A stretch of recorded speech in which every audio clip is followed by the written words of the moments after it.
They actually did it.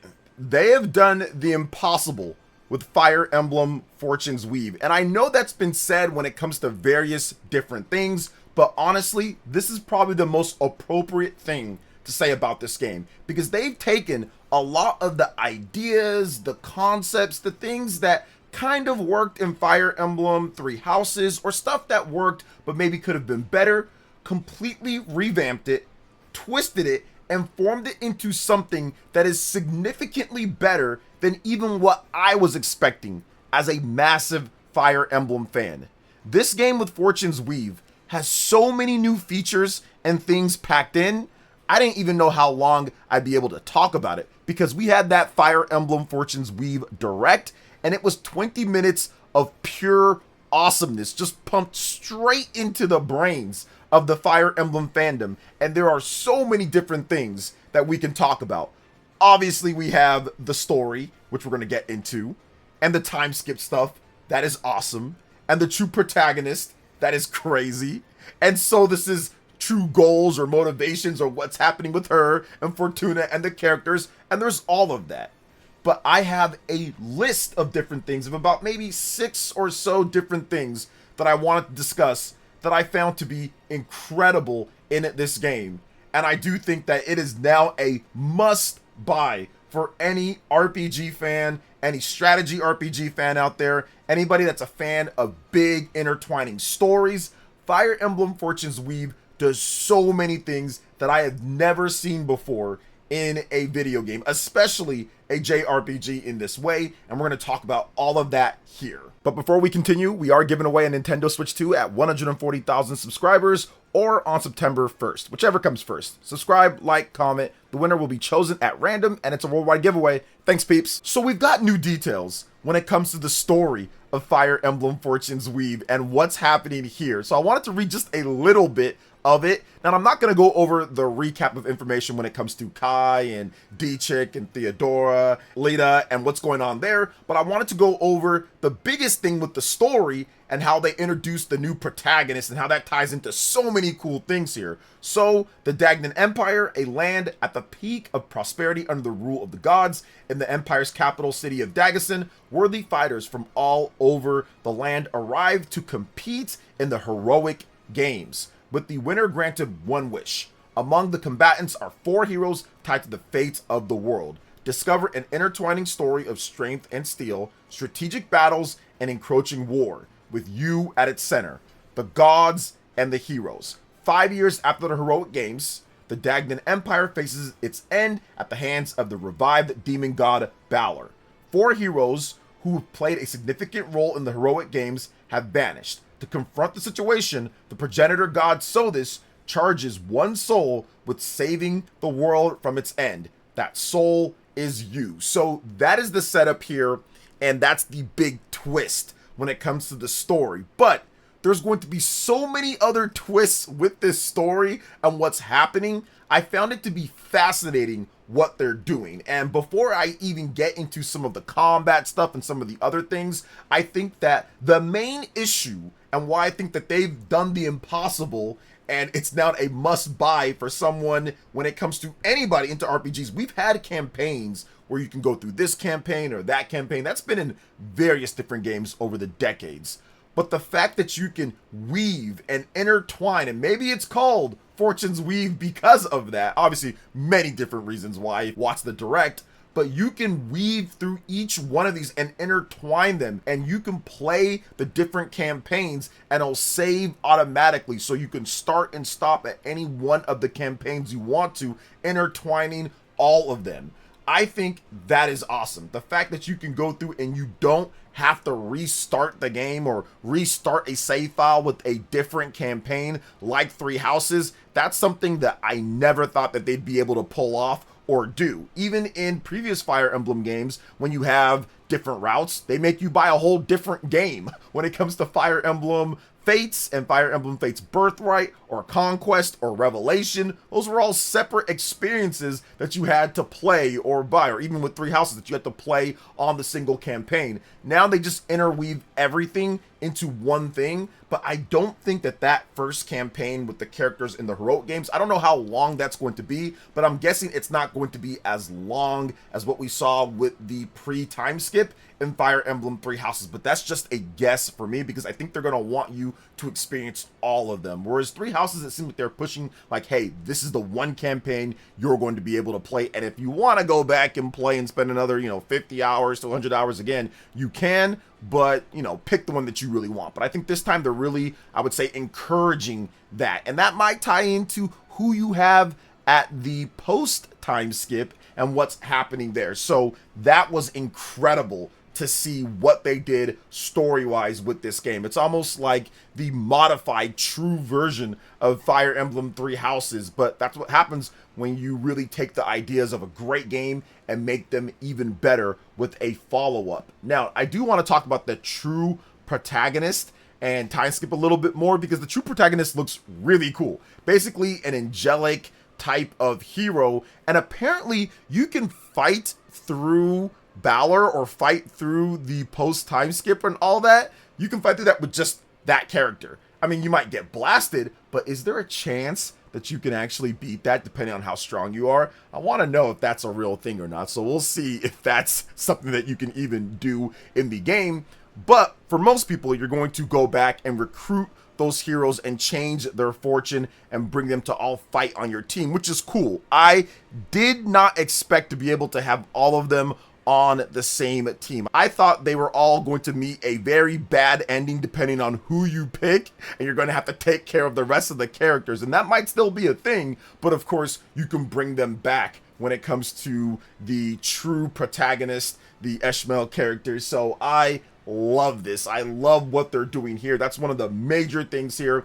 But another thing that I wanted to talk about, the combat system. The combat system in this game is typical Fire Emblem. You've got the strategy RPG, you've got the great new abilities, the blaze arts that are unique arts tied to the main protagonist. You've got the incredible animations. I like what they've done with the classes in this one. You have exams, and if you can pass the exam, you can upgrade your class, but it's going to be based off of your skills or what you know or where you put your attributes in, so you can more tilt it towards if you're going to be able to pass the class based on how you build your character. So I like the strategic build when it comes to that, and the fact that the more that you use certain weapons, that's going to get you better affinity for those type of weapons for potential higher classes. And I think that it's pretty cool that all of the weapons are tied to those classes. No more, okay, any class can use any type of weapon to create these type of super soldier type of things. The strategy is back when it comes to Fire Emblem and the classes and what weapons you can use. Obviously the positives and negatives of each of those weapons. I also want to take a bit of time to talk about the blaze arts because I like the whole consume your soul, a super powerful move in order to get something of destruction or a really good attack or something to happen. A very high risk versus reward. I think that in the high levels of play, managing when to use your blaze arts and what they do per each character is going to be vital and key on certain maps, especially with multiple different strategic choke points or different places that you have to go. That is just an addition. So that is just another nice addition that makes the personalization of each character even more fun to explore and try out. So there are a lot of cool combat things that are really dope that are tied in. They didn't show too much of the protagonist and what the protagonist Ishmael can do to your character, and I think that that was for a reason. They don't want to spoil too much of that, but it looks like that character is going to be absolutely OP and somewhat busted. Very similar to how Byleth, when it comes to the Sword of the Creator and everything, just kind of busted at some points, and that's what you need. Especially if you're playing the game on hard, you need at least one real busted character, because the enemies in Fire Emblem, they do not play around. They will knock you out, gang up on you. So you're going to need at least one busted character to make sure that you can get through a hard playthrough on the first playthrough. But yes, I love what they're doing here with the protagonist, with the combat. I think it looks great. But there's two different things with the combat that I need to talk about here. And the two things are, one, an elephant rider. Yes, there is an elephant, and Nintendo and elephants, they've been on a generational run when it comes to elephants in games. We've seen it multiple times now. Most famous out of nowhere, hey, here's an elephant in 2D Mario out of nowhere. So that was kind of crazy. But now we've got an elephant rider in it. And it makes sense. If you look at the designs and everything, it just makes sense that you would have an elephant as a new rider and a new class in this game. And yes, you know I'm going to be parading around in Fortune's Weave as a big old elephant trying to trample over people. Maybe there's a water attack. I mean, I need to see it. Can you grab them with your trunk and fling them off the map? I need to see elephant powers. I need to see some great elephant stuff going on in here. I mean, I don't know if they're going to have all that, but I'm excited to see a animal that I never thought that would be in a Fire Emblem game is in there. That's the impossible right there. A freaking elephant in a Fire Emblem game. And what else is impossible is a gun. We have a new gun class, a gun lady. You don't expect Fire Emblem to have guns. I mean, yes, it's like a laser gun, energy gun thingy, and I'm guessing she channels her ki or chakra and tunes it into the gun, then shoots. It's not based off of like ammunition, bullets, but it's still a gun and it looks like a realistic type of gun, and it's in the game. And her criticals are awesome. She just zooms up, flips, and blasts you. Elephant plus gun classes, that is an instant W when it comes to Fire Emblem. So that really, really caught me off guard with those two. I was like, what? I cannot believe this. You have it. Now, another thing that I think, and this is kind of more of the I've never seen this before, you already have the weaving paths. You have all the cool different classes. You have the gun lady. You have the elephants. You have the true protagonist. You have the recruiting of them. There's so many different things when it comes to the time skip and stuff that this game does for a strategy RPG that you just don't see. But then on top of that, you have the dungeons. And in the dungeons, you have turn-based regular battles like Persona style. It is all turn-based battles like you would expect for a typical turn-based RPG, not with the strategy RPG overhead. That was one of the most shocking things that I have ever seen in a Fire Emblem game. I never thought that I would ever play a Fire Emblem game where you have regular turn-based battles and not the strategy RPG stuff, like where you go the overhead, you pick your unit, you go on the map, but actual regular battles in these dungeons. I want to see how in-depth those are. I want to see how many of those missions are there for the dungeons. I want to see what abilities and how everything works out there. I think that's one of the coolest things that they have ever done. Another little nice touch is that we've got confirmation that Fire Emblem Fortune's Weave does support mouse controls. So another game for the mouse control option if you're playing like at a desk, or even if you just want to play with the mouse controls on your lap, because the Nintendo Switch 2 Joy-Con can actually detect the mouse movement if you put the controller on your lap and play. And it states that for the first time in the Fire Emblem series, you can play with mouse controls using Joy-Con 2 controllers, intuitively move across the battlefield, quickly access helpful information, and more, changing seamlessly between button and mouse controls whenever you like. So it says strategize with the mouse controls, so I do like that, and that's awesome. More features and more stuff put in is great. People were complaining that Splatoon Raiders doesn't have mouse controls. It just has like the gyro controls. Maybe they didn't want to program that in, but Fire Emblem does have it, and it makes sense as a strategy RPG moving on like a grid for a lot of the stuff. Having the mouse controls in there is nice to have. I don't know if I'm going to be using it. I'll test it out just to see how it works and everything, but I think I'll stick with the traditional controls, but it's a nice option to have in there. And I feel that if you look at the totality of everything that they've offered here with Fire Emblem Fortune's Weave, this looks like it's going to be one of the most massive Nintendo Switch 2 games for the whole generation when it comes to it. This seems like it's just going to be crazy with the amount of content and what they've added in. You've got your normal big battles that we see. You've got smaller skirmishes. You can watch what other people are doing, like in the Coliseum, and it kind of plays out almost in real time. There are so many new little features and big features kind of stacked on top of each other, and stuff that I didn't even get into when it comes to all of the other things: preparing for the battle, the arenas, the shopping arcade, the temple row, certification exams, the quests, recruiting. There are so many different things that's going on here. It is wild what's happening. But I do want to talk just a little bit and kind of detail the world map and dungeon delving and matches. That stuff is so interesting. So outside of Daggerson, you can explore the world map. Time passes every time you move, so plan your expeditions carefully. On the world map, you can visit towns to purchase local wares, gather information, and gain experience in skirmish battles. While on the world map, each of the 4 heroes can use abilities that are unique to them. You'll also find dungeons to explore outside of Daggerson. The dungeon delving allows you to collect materials for strengthening weapons, along with other treasures in dungeons. Encountering enemies in dungeons will trigger turn-based clashes that differ from normal battles. In clashes, you can perform attack combos with your allies. So there's going to be some depth kind of stacked on top of there with it. So I cannot wait to play that. I can't believe that they've added something like this into the game. Caught me completely off guard. I'm just blown away with the amount of content here and what they've done. The music that was playing throughout the whole direct was absolutely incredible. It was just great remixes, cool new tracks, all sorts of stuff. I mean, it was bliss when it comes to the music. To address the elephant in the room, no pun intended, when it comes to the elephant. This is something that people talked about during my live stream, but now is the game worth the $80 that Nintendo's charging for the physical edition of the game? And I'll always say this once, and I'll say it again, and I'll say it 3 times, and I'll say it every single time before the game comes out: get it for cheaper, especially if you're here in the US. Walmart has it for $70. There is price matching at Best Buy for $70 with Walmart.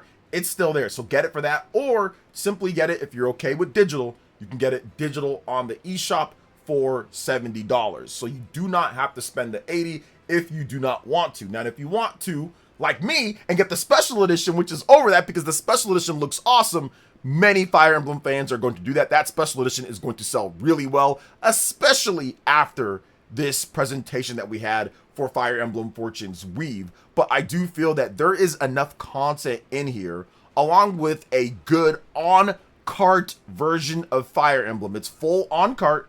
It's not a game key card. The full game is going to be on there playable without any updates. Now, I'm pretty sure there will be updates for the game at some point, and maybe they're going to do DLC. Maybe they won't. Who knows? They didn't talk about any type of DLC or anything right now. Maybe they're putting everything they got into this game and they want to move to the next thing afterwards. But everything's going to be playable right then and there on the cart for you. So if you want that, you can get it physical for $70 at Walmart here in the US, and in some places there are discounts to get it below what the MSRP is for that. So I would take advantage of that because I think this game is going to be really good. Take advantage of it, or you can use the eShop and get the $10 off when it comes to that. So I am excited for Fire Emblem Fortune's Weave.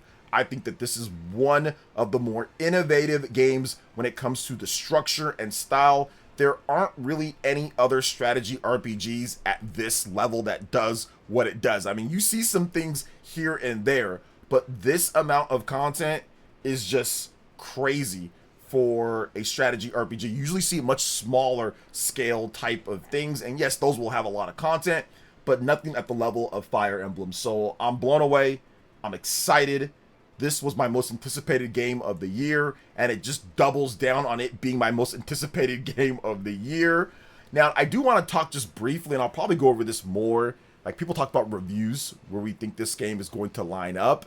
And you have to factor in the crazy reviewers. You have to factor in, oh, it's 80 reviewers, and they're going to knock it points down because they don't like this or that. But once again, the game's not out yet. We have to wait and see exactly everything. It looks all good from what Nintendo's shown, but of course you have to actually play the game. But I do feel that this is going to be a solid reviewed game. One of the better reviewed Nintendo first-party games of the year. I do believe it's going to review higher than Splatoon Raiders. I'm putting it at like an 85 or so. Now, if I were to guess what the critical reception was going to be for this game, if you look at Fire Emblem Three Houses, that was an 89 on Metacritic. Pretty much almost had that coveted 90. It's a really highly reviewed game. It's also a different time period when it comes to the Nintendo Switch 1 and how some of the critics were reviewing games compared to now at this point. So, will it get that score? Maybe. I think that there's so much good stuff in this game. There's so many cool features and new additions and all of that. It feels like it could be a game that could be a 90 plus rated title. I think that for a lot of actual fans of Fire Emblem, this could be one of the better, if not best, Fire Emblem based off of the optics looking at it, because Fire Emblem Three Houses had some tech issues, had some graphics issues, and had some other things that was a bit of a problem. Quality of life feature issues, and it seems like Fire Emblem Fortunes Weave fixes all of that and just makes everything better. Now we have to wait and see for the story itself. Is that better? Are the characters better? Is the writing better? Is all of that going to come into play? But based off of the optics, based off of the features and what they've shown off here, this looks like it can be significantly better and rate better than Fire Emblem Three Houses. But once again, it's not a one-to-one type of thing. It can be a better game and rate lower, just because it's a different time period compared to when the previous game was reviewed. So I do think that it's a wait and see on that one, but factoring in some crazy reviewers and some stuff that just happens when it comes to certain Nintendo games and just games in general, I think a mid to high 80s would be a great score for this game. 85 to 88, 89, and if it got a 90 and above, that would be great too. I would love to see Fire Emblem Fortunes Weave up there at the Game of the Year nominations. To get that, I would say publicity for it to kind of avenge what happened with Three Houses when that should have been in there in 2019 and it wasn't. I don't know if it will, just because the mainstream media doesn't like Fire Emblem like that, but I do think that it has a chance and an opportunity based off of all of the information that we've got here at this point, because man, this game looks incredible. So we'll see if it all comes together good enough and what it scores, but this is a competitive year with a lot of great games. But what did you think about everything that we went over? Let me know in the comment section below. All right, peeps, that wraps it up for this one here. Thank you so much for watching. I do appreciate it. Please make sure you hit that like button, subscribe if you're someone new, click that notification bell, and check out my other Nintendo Switch 2 RPG content and Fire Emblem videos right here on screen. Thanks for watching. We'll catch you for the next one. Peace.